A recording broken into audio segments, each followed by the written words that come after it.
This is the second episode of the She Really Gets It podcast. In the first episode, we discussed monkeypox, HIV, and the Christian right. And in this episode, we'll be following that up by discussing more about the Christian right, what their motivations are, were they always homophobic? And we have the amazing chaplain, Eric Haywoops, to give us more insight on that.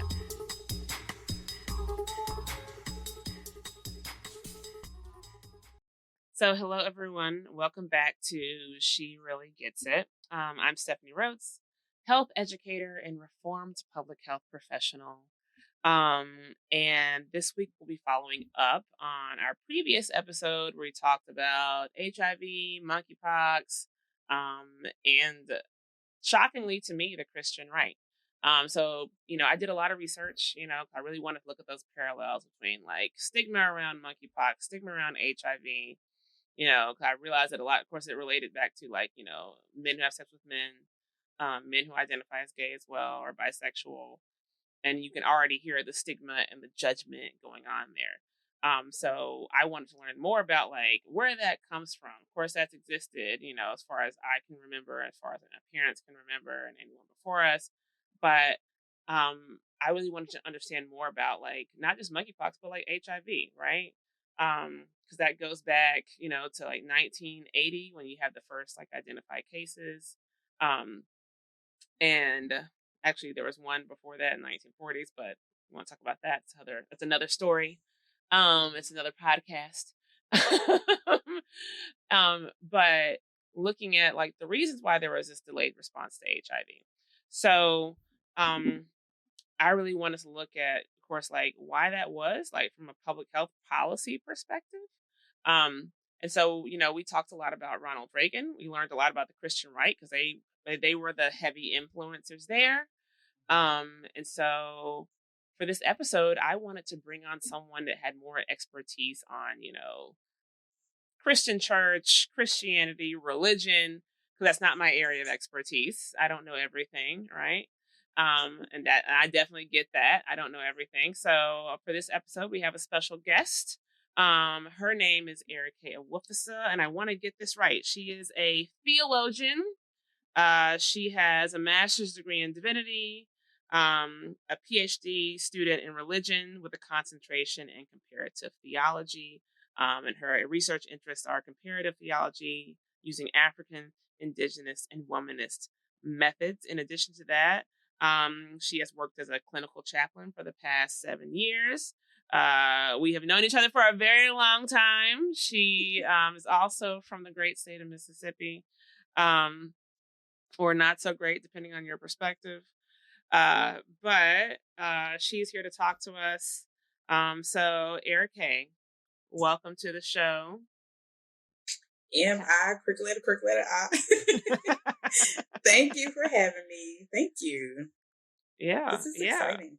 Yeah. Thank you for coming on. And so, like I said before, based on what I talked about, in the last episode, right? Like, I think that I really feel that the Christian right and like the church, like the evangelical church, whatever they want to call themselves, right? They've called themselves evangelicals. They've called themselves the Christian majority. I think they have honestly a greater influence on public health policy than public health professionals. Wow. I do. Wow. Like, that's an interesting observation. Yeah. Yeah. And it's not just like the delayed response to HIV. It's abstinence only education. That's not rooted in science, right? That's insanity, right? In my opinion, like that's insanity. Abstinence only education. Like, we're teaching people like shame around sex, even though it's a normal human bodily function. Bans on, very recently, we hear about all these bans on gender affirming care. We have don't say gay bills. And so for me, like that has, we look at that and I'm like, no, they have a very strong influence on public health policy and it has a very real effect on, citizens of this country. So we're going to talk more about that, right? And that's why you're here. We want to talk more about the Christian right. And while they don't represent, and I want to say this, they don't represent the entirety of the Christian church or of Christians, they're probably one of the most visible groups within that, right? And they hold a heck of a lot of power. So, last week we talked about like fact and fiction, right? Around how they came to be. the fictional story we all hear is that they exist as a result of, it was a response to Roe v. Wade and abortion. But when you dig deeper, you realize it wasn't a response to like Roe v. Wade or abortion. They didn't care about that shit. It was a response to integration. It was a response to, the thought of miscegenation. So the thought of like interracial babies walking around. And it had to do with money too, right? It had 1964, you had the Civil Rights Act. And suddenly they lose their tax exempt status, right? They built the Civil Rights Act. They start building Christian academies because they wanted to have de facto segregation. And suddenly at one point they were getting like that tax exempt status, and because of Nixon, all of a sudden they weren't. You can't continue to discriminate based on race and continue to receive these privileges. So that really threw a monkey wrench in what they were trying to do. Their issues had to do with, of course, like there's anti-Blackness, and of course there's homophobia. And so we'll start there, So it seems like the Christian right is very obsessed, with gay people, with LGBTQ people, with trans people. Was homophobia always a part of Christianity? That is such a good question. And wow, admittedly, as far as I can think and go back, just as my religious background is Christianity. However, I always make the distinction that I'm kind of like the daughter of the Black church, which there is homophobia lingering in those spaces as well. But a lot of some of these kind of influences have come from these like respectable kind of tactics of trying to kind of integrate into social society and social mobility. So a lot of the kind of even Black spirituality in America transformed as a way of getting respect from these kind of government and community entities to move up social ladders. But as far back as I can remember, I have always known the Christian church to be homophobic in this kind of modern contemporary context. And I'm trying to think at what point, going back as like a religious, in like a religious historical context, has it ever been?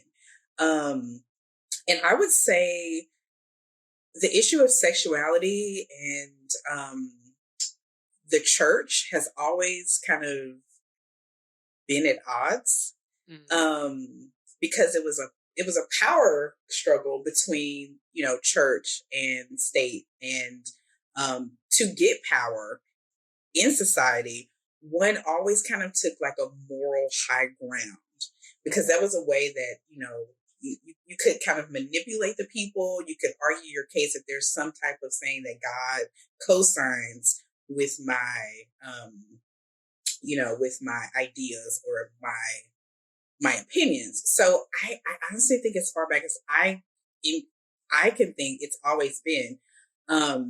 It's not until perhaps some of kind of the womanist theology and, when Black people and queer people start writing about church religion, that's when I started to really interrogate, why has this been a part of the Christian church as far as I can remember? And what are the ways that we can kind of interrogate it? And what I'm thinking is, when you talk about the religious right, which is a total new kind of religion and political ideology that comes specifically from being like white nationalist and American. Of course, there are influences kind of like in, Nazi Germany, it's so many kind of like Eurocentric, like Puritan type of influences there. But what we're seeing now is truly a religion and a political party of its own. And so thinking about that point, my mind goes back to the 1980s, maybe even late 70s, to this kind of personal Jesus religious movement of like Billy Graham, the televangelists of like Kenneth Copeland, all of these kind of moves that introduce capitalism into the religious sphere, that influence the theology to say, okay, now depending on how successful you are, that's how close you are to God. That's how pure you are. Depending on how close you are to these like political powers, that's how correct your religion is. So I would say when the influence of capitalism came into play, where churches could get millions of dollars, set themselves up as businesses. It was a way to kind of control the people and to create these realities to keep the money flowing in and to keep the business models going. So there's so many avenues and aspects of it, to be honest with you. Like, I'm overwhelmed just thinking about so many of the influences. But I would say kind of like that movement in the 70s and 80s, where the rise of the televangelist and kind of the church model as business started to kind of open up, because then you have, people trying to, gain social mobility, move into the suburbs. It's about what car you drive with. So anything to kind of keep those clinches of power going. And who benefits the most from that type of model? White, male, Christian men. So however close you are to that model, sustaining that model, perpetuating that model, keeping that model alive is kind of now your capital human worth. So, and anybody outside of that is, deviant or marginalized or a threat or, outside of the will of God. In that kind of religious framing. So, I will say, just in thinking of, just African indigenous religions, there were always acknowledgement of multiple genders. There were always acknowledgement of multiple roles for different genders. Even in, it's so exciting to learn about kind of these, like older ancient religions, like the Jain religion that originated in India. One of the oldest religions in the world recognize, more than 2 and 3 genders, as a matter of just, fact. And so they have a very interesting philosophy of treating every living being as though it were sacred and holy. So to discard somebody because of a gender is almost, you can't equate it. In these ancient religions, it doesn't. It's like anti-God. It's like anti-God. Like you are, absolutely. Yeah. It's like you're excluding God. Oh, okay, that makes sense to me. That makes sense to me. Okay. So any model that doesn't kind of perpetuate how you can make money or harness political power is kind of how we get here. Yeah, it made me think of I think me and you talked about this. Like, I had some, I went to LSU, Louisiana State University, go Tigers, and some of my former classmates were debating on Facebook back when I was still on Facebook. So this is a while back. And they were debating about like, sex and sexually transmitted infections and the fact that they didn't have to worry about that because they were married. And these are all Black people, right? These were all like Black people, but we were all LSU graduates. And it was like, what you think? I worked in an HIV clinic for years, right? And before that, I was I used to do HIV testing, and I've done the full gamut of anything around sexual health. And so I can tell you, like, marriage is not a protection from anything in life. Right. And you told me something so brilliant about like the fact that, it's weird that to see Black people, in this century adhering to these rules and models of marriage and sexuality and purity and goodness. And you said it much better than me, but if you could elaborate it's on interesting. Okay, I'll tell you about a little trip. So I had the wonderful privilege of like going to Nigeria to I've been a couple times with my dad to go and just like hang out in his village where he grew up. And it was interesting because my father is he's a Black Baptist pastor, but he's a Nigerian immigrant. So it was always a mix of kind of like Black Southern Baptist church mixed with very African kind of Pentecostal charismatic like gumbo. Yeah. So all the while growing up, even though I was Christian, it was very pluralistic, very it was Black, it was African, it was very much not like white American. I didn't know about white Jesus until much later. So my Jesus was African and Black, honestly. So anyway, so we were in a village and I'm talking to my dad and he's showing me, where my great grandfather's compound was. And it slips out that like, I'm seeing street names, I'm meeting people, and I'm seeing street names with like my great grandfather's name on there. And, and my dad, it slips out that like, my great grandfather had multiple wives. And, just very matter of fact, I was like, not the pastor's grandfather had multiple wives, but, talking to him about it, it was just kind of, it was the society, it was just kind of a part of the culture. The children lived with the dad and, he as a chief, like provided for all of them. And, in that, I mean, of course, like this is kind of after divinity school, after having studied some African indigenous pluralistic religions, it just really emphasized the point that there's no right wrong. It's culture. It's what the community has perceived. It's honoring kind of their own context, their social and religious context, and you know, of course, there's critique. I would dare to kind of interview some of the wives to see if they were fully happy about that situation. And that's where kind of like my work in womanist theology comes in to privilege the voices and the stories of Black African Indigenous women, because they may have something to say about that.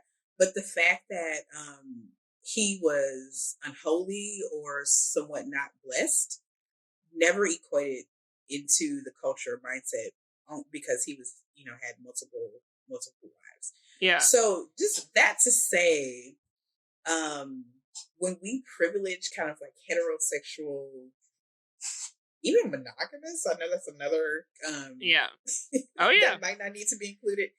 Relationships and marriage, and kind of put that on a pedestal. Yeah. It's not truly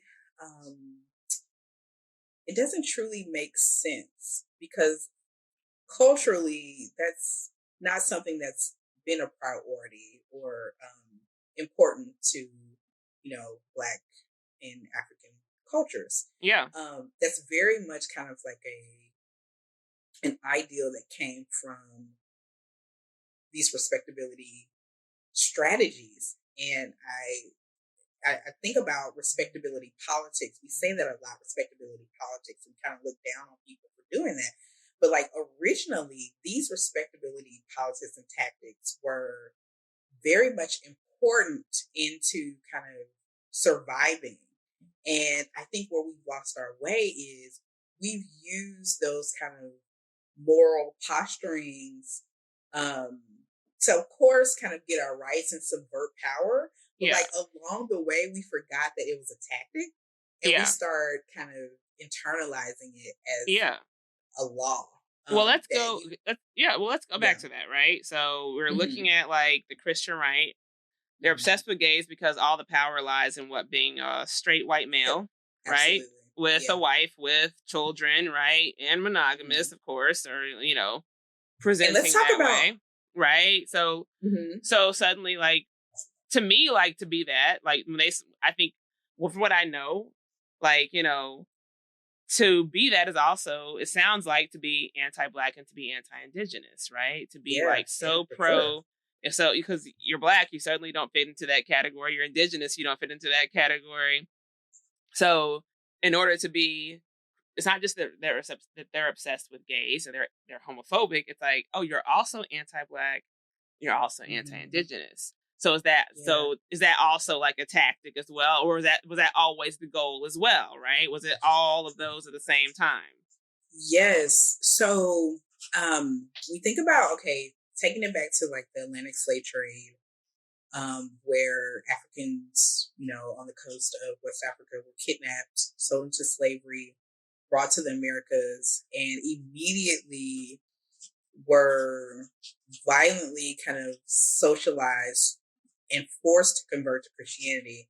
I know a lot of people think that, Africans who were enslaved in America like came as, like blank slates, but they had already had a religion. They had multiple languages. They had multiple skill sets, and were kind of brought here to be, forced into this free labor system. But also, it was like the duty of the slaveholders to um, purify and make them into sophisticated, um, you know, chattel. Because I wouldn't say humanize, Yeah. but it was, they saw it as their duty to socialize them.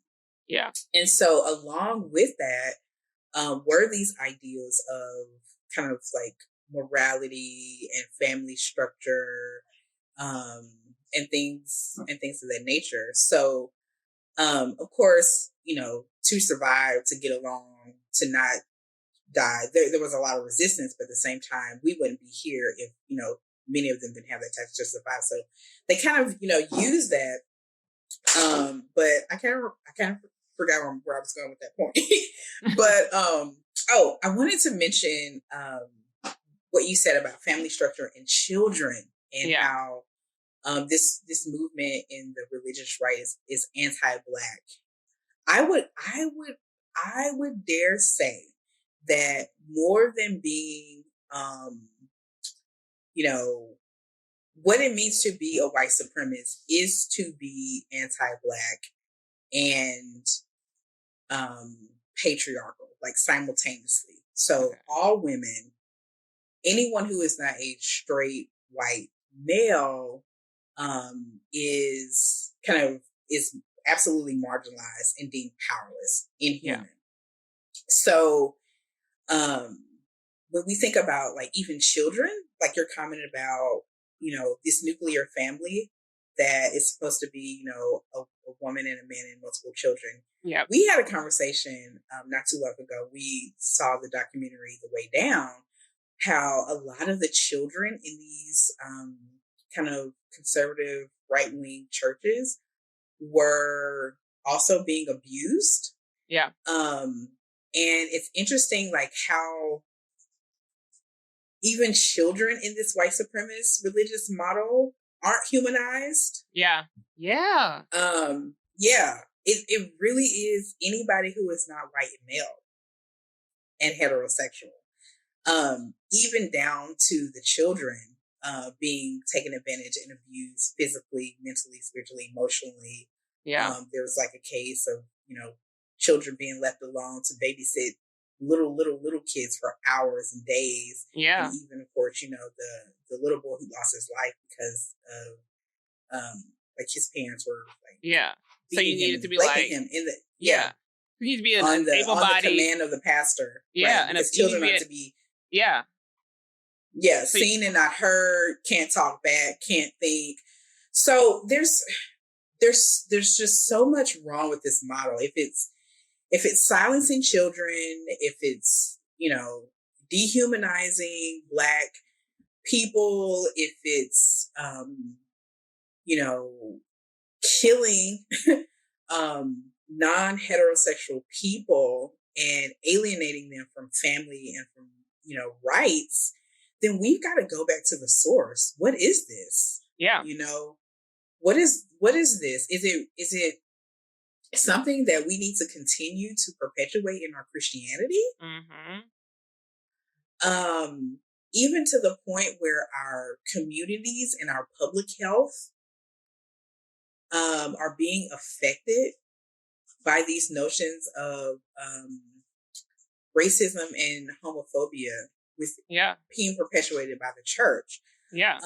The risk is too great. And I think as a free thinking theologian who has studied kind of the methods of womanist and African indigenous spiritualities, I realize that it's okay to let go of those things. It's okay to say, you're worthy and you are human, even if you're not a white heterosexual land owning male.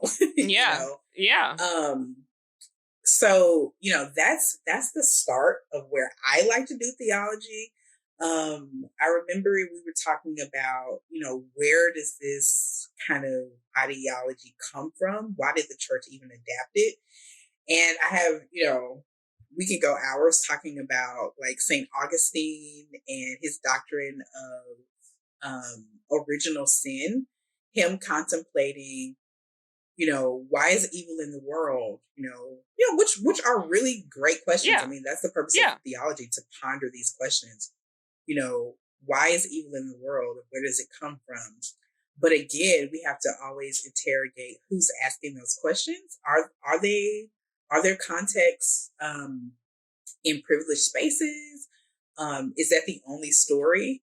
And for him to say that sin is passed down through, that we just inherit it by being born, that means that sex is a conduit for bringing sin into the world. Yeah. Think how dangerous that is. Yeah. And that actually brings up an interesting point. We're talking about, because we've talked about it's purity culture, right? Mm-hmm. And, that's a key component of a lot of this, especially when we're thinking about like, marriage and it being protection, being heterosexual, being married is protection from things like HIV.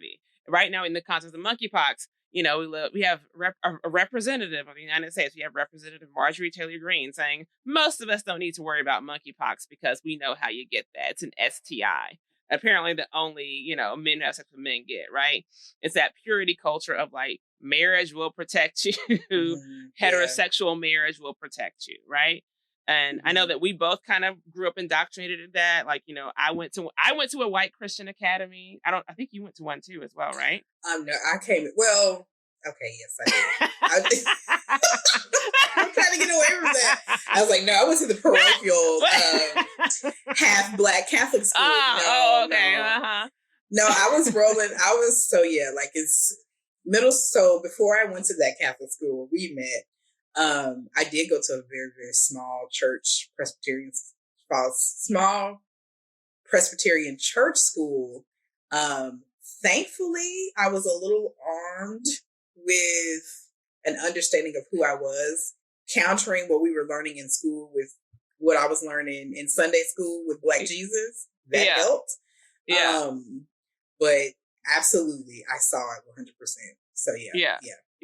Because I know, like, growing up, like, they would always say, like, the kids I grew up with, right? And I'll say what school I went to. So I'm from Jackson, Mississippi, right? I went to First Presbyterian Day School, FPDS, right? And their mascot was the Crusaders. Yeah. Look how the clues were like all there. Oh my gosh. Mascot was the Crusaders. My goodness. Not slaying. Oh my goodness. We didn't know. We had no idea. We're like, oh, yeah, okay. Right. We're gonna get a good education. Right. They're the top ranked school in the state. So, but they very just much the money. But they very much pushed this idea that the reason why, of course, they were all these schools were founded between 1965 and 1966, right? The Civil Rights Act was passed in 1964. Suddenly, all these Christian academies come up, and I remember all the white kids I went to school with, they said that, well, we don't go to public school, because there's no God there. We can't talk about God in public school. And then, of course, you learn later. Isn't that clever? Yeah, it's about there's no God there, as opposed to no, there are just too many Black people there. Right. Too many Negroes there. That's what it's about. And we're afraid. No, some of them would say it. Like one principal actually came out and said it. One of the white male principals, he said it. I think he understood nothing's going to happen to him. He's like, no, they don't want their daughters marrying Black men. They're literally afraid of having biracial grandchildren. That's the fear. It's a fear of you're going to erase the white race.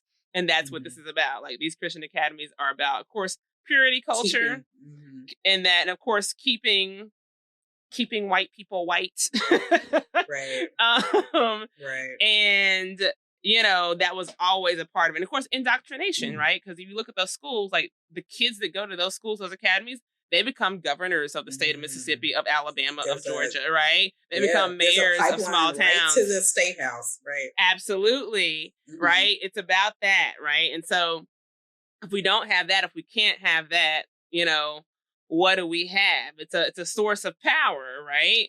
And so when I think about that, right, like when you talk about part of this idea of Christianity and the Christian right, you have to be Christian, you have to be male, you have to be white, you have to be an adult, you have to be able-bodied, right? You have to have all of these things. It has to be heterosexual, right? So everyone outside of that is a threat, right?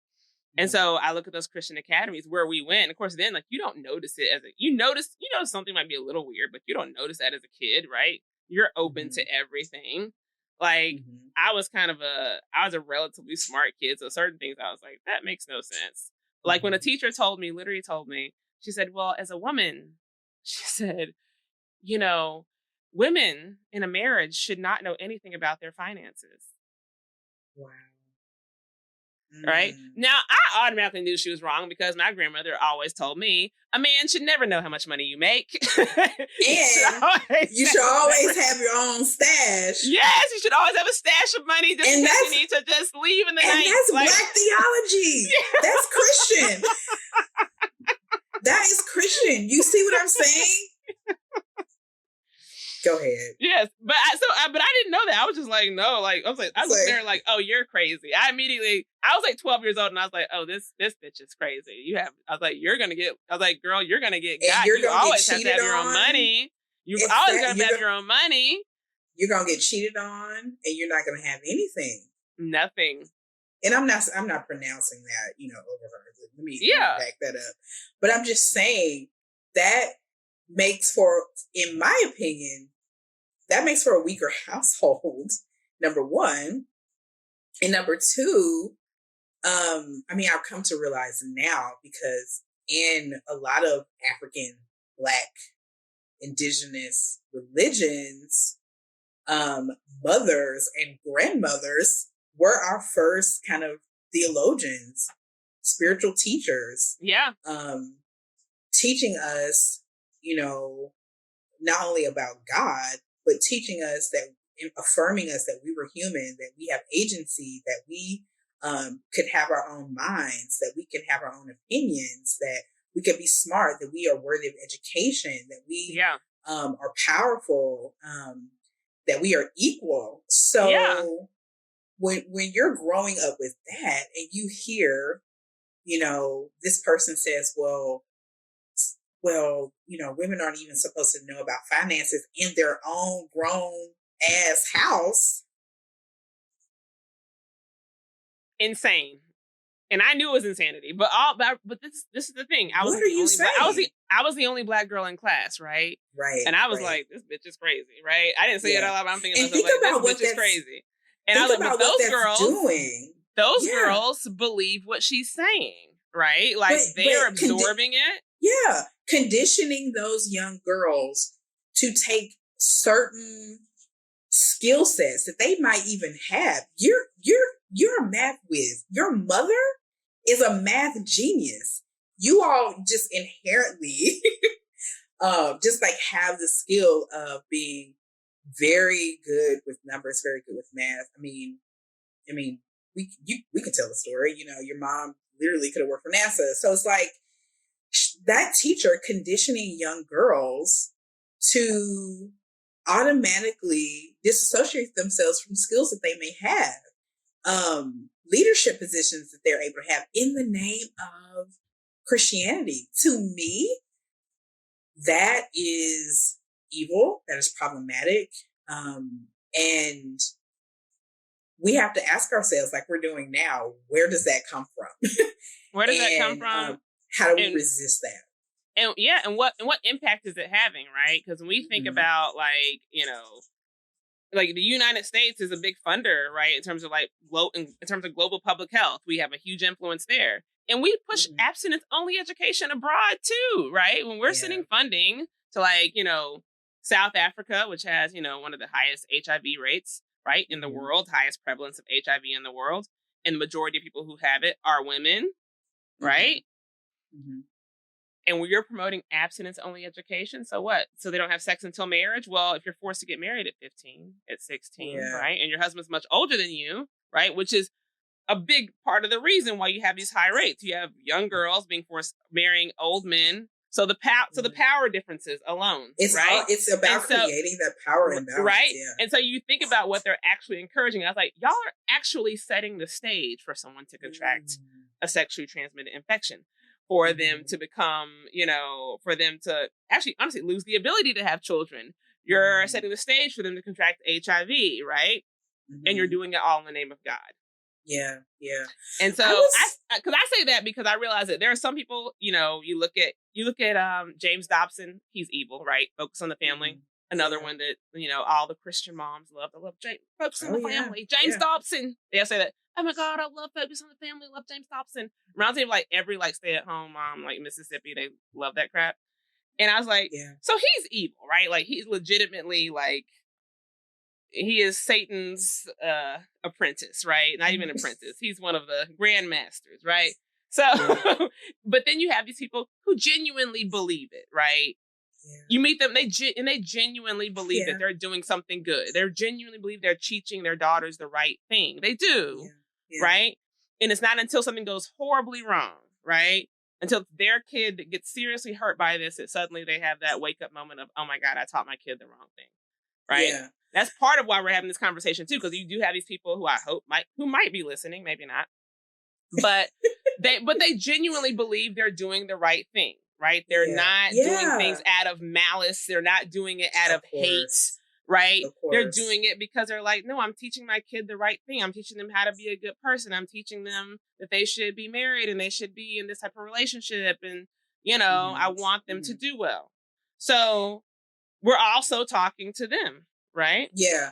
Well, I put that onus on kind of spiritual leaders. Historically, the church has not had a good relationship with sex. Okay? Yeah. Avoid teaching it. Even education on abstinence is avoidance. Yeah. It is the inability to recognize humanness is also sexual, holy beings. Yeah. And their embarrassment to engage that fully really hurts not only the young people, not only the women, but it hurts everybody, because you have married women in heterosexual relationships who are not even having good sex. It's like, why did you even wait? So the church has to embrace body. They have to embrace not divorcing spirit, person from the body. And that's what African, Black, and Indigenous religions do so well, is that we don't see body as something separate from our spirit or our humanity. Yes. Okay. My hips, my legs, my breasts, all of that, it's not embarrassing. It's a part of my spiritual being. And I think in kind of this Eurocentric idea of Christianity that God only loves, asexual, skinny, very devout, pious people is inaccurate. Yeah. And I think a lot of the work that queer theologians, Black theologians, African Indigenous theologians do is to reunite body with holiness and as a whole component of our spiritual journey. And of those avoidance conversations have been very much turned into control tactics.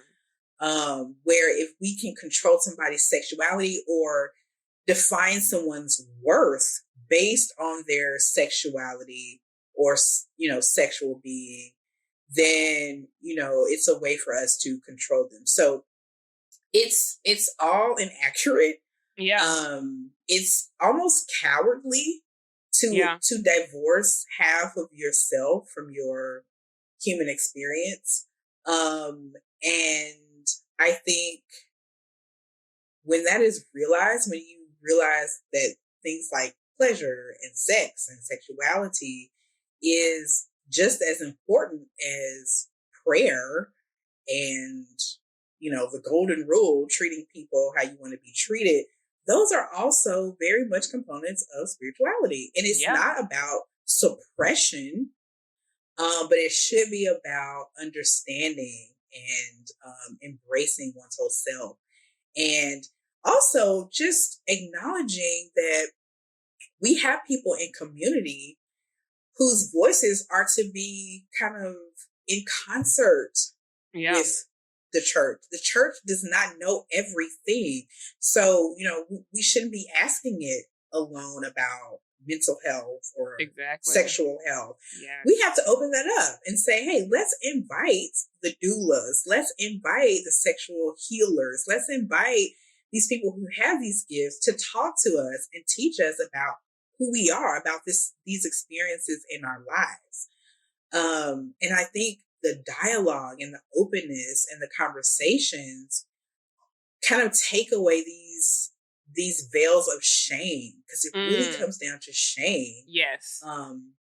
Because people don't understand, because we haven't taught it, because we don't want to talk about it. And anybody who does is seen as like, dirty, when, it's not dirty. Yeah. So, yeah. And what I've also found is a lot of people are lying. A lot of church people are lying.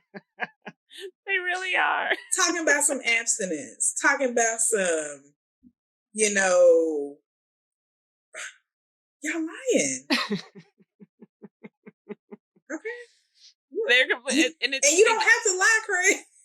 You do not have to lie. So I think being open, being truthful, but you absolutely will not find the answers in the theology that is anti-Black and homophobic. You almost have to embrace like a Black Indigenous context. You need to talk to somebody who's in that community. And allow them to lead on those conversations. So Yeah, and of course, like we think about, like, of course, there's a shame around sex. God forbid someone gets a sexually transmitted infection. And so we were talking about HIV last time and monkeypox last time, right? And all that shame, right? Like, we're not even going to talk about it. We look at how HIV, like, went from something that probably in the United States, that became an epidemic that didn't have to, because we had a government that was like, that was honestly owned. It was Ronald Reagan, damn near owned by by evangelicals. So we had all this shame, and we had at the beginning, it was like mostly like men who had sex with men contracting HIV. And so it was this stigma. It was like stigmatized from the beginning, right? HIV wasn't even called HIV. It was called gay-related immune deficiency. It's stigmatized, right? And when I want to hear your perspective, like when you think about like stigmatizing disease, like, not what do white evangelicals say, not what does the Christian majority say, but what does Jesus say about stigmatizing disease? And I kind of want to hear your perspective on that. And it's interesting you say that, because Jesus almost always, when you look at miracles that he performed, when you look at lessons he taught, he almost destigmatized. I mean, his philosophy was destigmatizing that disease had anything to do with sin. There's an example where this blind man is brought to Jesus, and they tell Jesus that, this man must be suffering for the sins of his father. This is why he's blind. And Jesus educates them and says, no, that's not the case, that he's not suffering from the sins of his father. He's just blind. And then, of course, Jesus intervenes and, performs a miracle. But, I mean, aside from, us seeing as him being able to see as a miracle, because that can even be kind of interpreted as well as that, differently able people need some type of, setting right. Yes. Whereas it's really the rest of the community needs to open up and make accommodations and bring in differently able people into the community where life is convenient for them, because we're together in this. So that is interesting. The same theme that runs through, sin passing down through sex is the same theme that our bodies, our bags of flesh are sinful. Yeah. And that there's something that we must have done to deserve kind of these diseases. And, like leprosy, right? I always think of leprosy. Right. But Jesus went and touched, Jesus went and touched the lepers.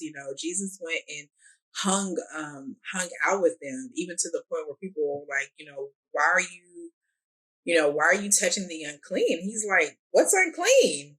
That's something that you decided, So I think the travesty is how we've allowed our fear and our isms to create disease and disability for people in ways that we need to take responsibility for. Yeah. When we think about environmental justice, even our hometown is suffering through a water crisis. Mississippi. Jackson, Mississippi. Yes.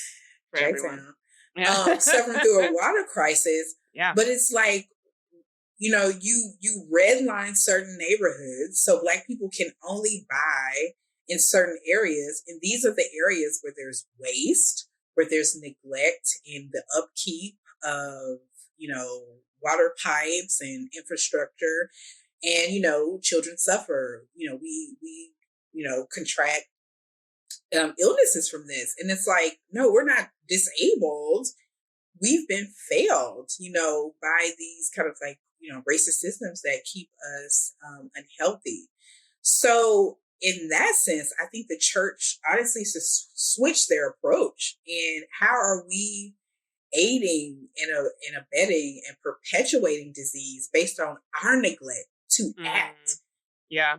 Because these people aren't necessarily who we think are worthy, which is an indictment, But yeah, Jesus absolutely dispelled this myth that, disease is the cause of sin. When, we talk about in theology, there's a capital S and there's a lowercase s. So the capital S is kind of our societal ills that have created these, these terrible conditions where people have to make terrible life choices. Yeah. People not necessarily wanting to do bad, but because the way the economy is set up, it's like, people are stealing. Yeah. Okay, is that a failure? Is that a moral failure on our part of society? I would say yes. And then little s is, someone who, say for instance, a parent who is, has nothing, and it's like, they need to steal some diapers so that their baby can survive. That's small s. How are these systemic sins, this big S, creating Yeah. options, for these small s choices, is something that I think the church needs to also continue with. Yeah. So, yeah. Before Yeah. we kind of point, to the sins of these people, Jesus always said, what are we doing? What are we doing collectively? Because it's not about personal salvation. A lot of that came out of the 80s as well. Yeah. I'm okay. My family's doing fine. Yes. Personal salvation, Jesus saved my soul. But if you look at these African, Indigenous, and Black communities, it's always been about the salvation of the whole, the community. Yeah. Do we all have bread? Can we all eat? Do you have a ride home? How, can you, it was about taking care of each other. Yes. And this sense of indifference and rugged individualism comes out of these anti-Black and homophobic, nationalistic American Christianity. And that has to be dismantled. Yeah. Yeah. And so we've talked about, about like the Christian right. We talked about anti-Blackness, purity. Yeah, we talked about a lot. So what does it mean? How do we always want to end like on a positive note, right? Yes, like we have these horrible things that are happening.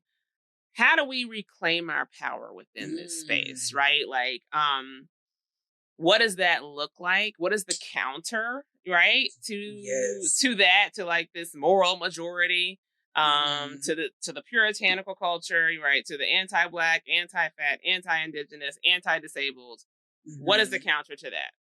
Ooh, I would say first, honor your context and your story.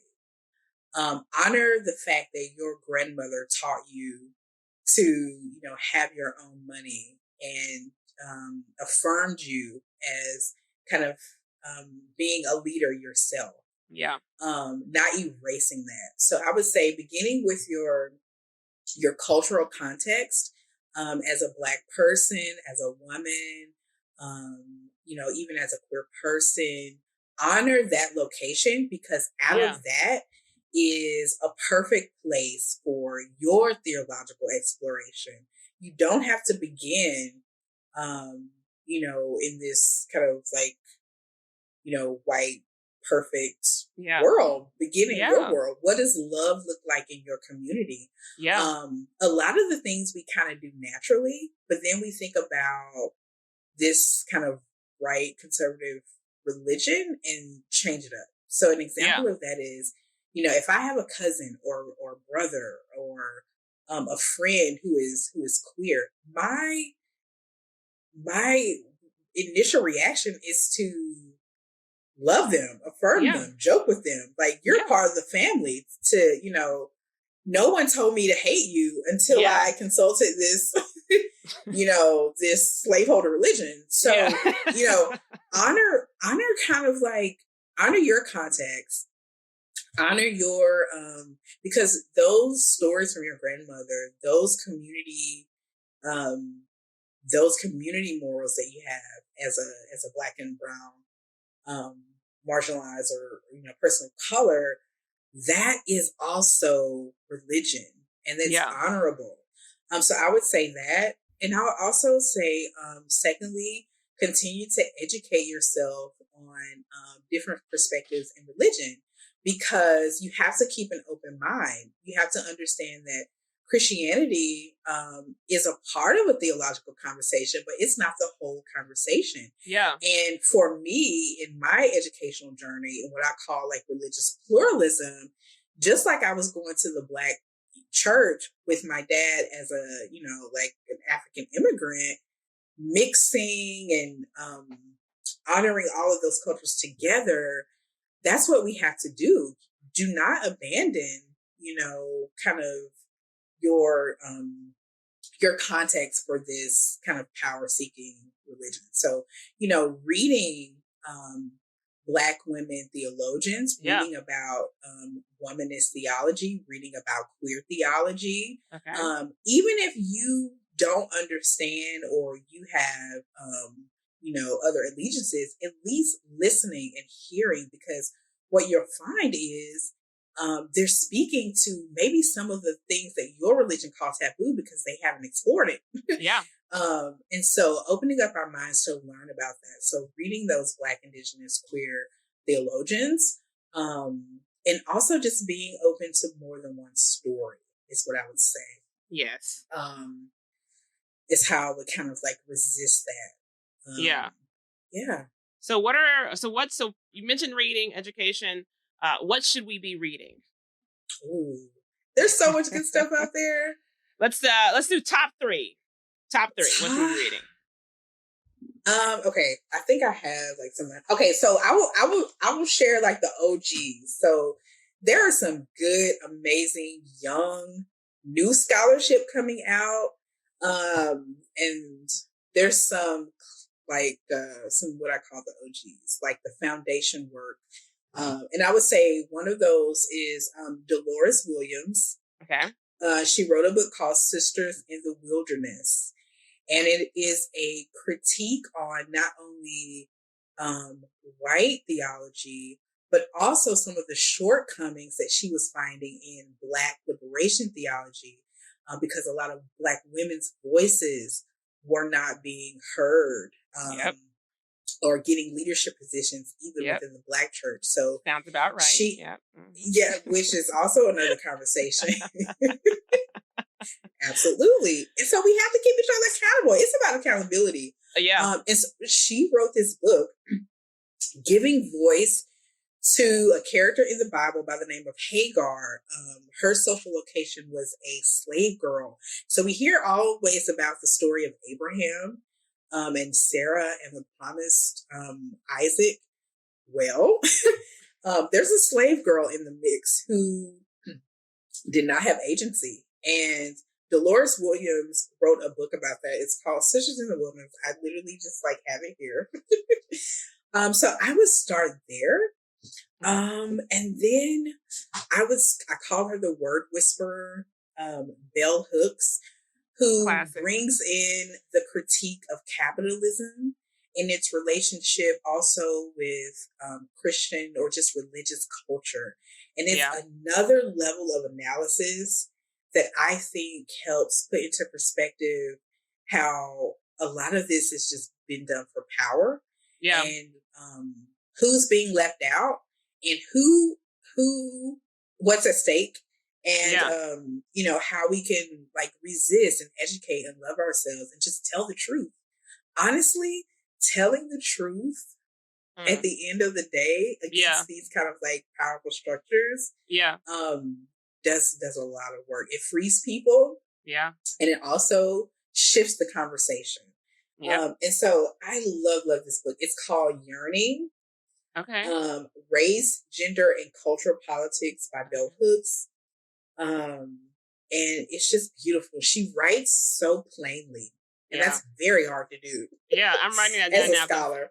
I'm writing that down now because I love Bell Hooks, like, classic, Bell Hooks. Even I think of like feminists, Black feminists, I think Bell Hooks. So I'm like, Yearning. Okay, that one's not it's not in the library yet. Okay. Oh, you gotta get that. And it's really interesting. It's like, what voices are not in these mainstream kind of like white religious spaces? Yeah. Those are the ones that you gotta read. Yeah. And because they can open up truths and observations that other people just cannot see. And it's very free. Yeah. Very free. Yeah. And number 3, what's enough? We have 1, we got 2, we got 1, Sisters in the Wilderness, 2, Yearning by Bell Hooks. Third option. Okay, so I have this James Cone here, but I feel like, okay, we'll go with Cone. So this is someone that I read in seminary. Interestingly, I wanted to be a systematic theologian. And what that means is just somebody who sits and thinks and ponders all day about what we could say about God's relationship in the universe to humans and living things, which is a huge task, but it's really a happy place for me. Yeah. So in the 70s, in the height of kind of this Black Power movement, even in kind of resistance to what was forming with this Reagan white majority kind of movement, on comes the scene James Cone, a Black scholar, who says the most revolutionary thing that we kind of all felt. He says, like, Jesus is Black. And he identifies with even the incarcerated, those who are on the outside of the social justice system, that the cross and the lynching tree and the jail cell are all linked. And I'm like, wow, okay, that really changes the conversation from Jesus as like this pure white, judging entity to, wait, he cares about who we lock up, because he was locked up himself for doing, for subverting the powers that be. So I would suggest God of the Oppressed. Okay. By James Cone. All right.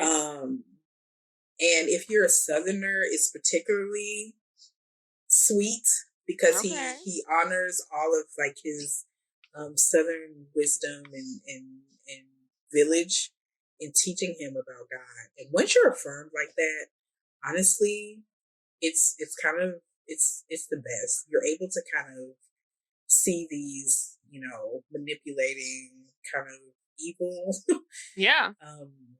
things that are going on, and you're able to kind of say, wait a minute now, that's not quite right. So those would be my 3. Wow, what a list. Okay. There's so much more though. Oh my goodness. Yeah. Oh, and I know professor, I'm calling you professor right now. I don't know, professor, theologian, I don't know the appropriate title. No, but honestly, you've given so much knowledge and context to this conversation, right? Because, I was, of course, like talking, waxing philosophical, in the last episode about my frustrations, right? And the frustration with, kind of as one singular group that seems to have bad intentions have so much power. So for me, it's really good to kind of dissect that.